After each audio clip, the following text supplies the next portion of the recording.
Une maman orang-outan, Guillaume SOUVANTAFP. Une nouvelle espèce d'orang-outan a été découverte sur l'île de Sumatra en Indonésie, ont annoncé ce jeudi des scientifiques. Ces derniers ont souligné que leur petit nombre en fait l'une des grandes singes les plus menacées d'extinction sur la planète.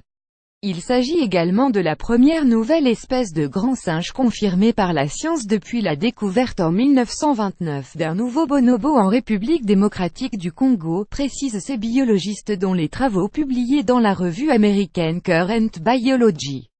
Ce n'est pas tous les jours qu'on trouve une nouvelle espèce de grand singe, ce qui rend cette découverte très excitante, se réjouit Michael Crutzen, de l'université de Zurich en Suisse. Un orang-outan baptisé Tapanuli. Ce nouvel orang-outan, baptisé Tapanuli Pongo Tapanuliensis, vit dans la région de Batang Toru dans le nord de Sumatra, et sa population est estimée à 800 membres environ.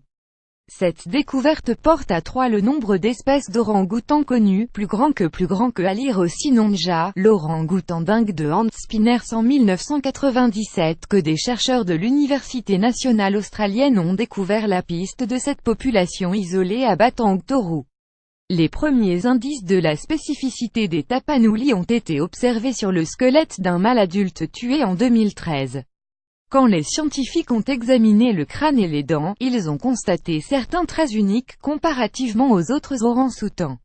Risque élevé d'extinction, les orang-outans de Batang Toru semblent être les descendants directs des premiers orang-outans qui avaient migré d'Asie continentale et constituent de ce fait la plus ancienne lignée de ces singes, relève Alexander Natter, de l'université de Zurich, un des co-auteurs de la découverte.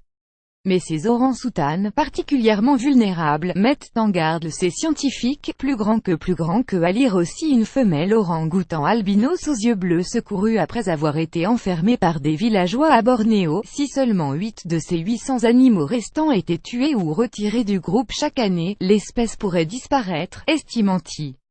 Sans des mesures rapides pour protéger leur habitat forestier qui se réduit rapidement, ces orang-outans pourraient disparaître en quelques décennies, prévient Matt Nova qui a supervisé l'étude au SOCP.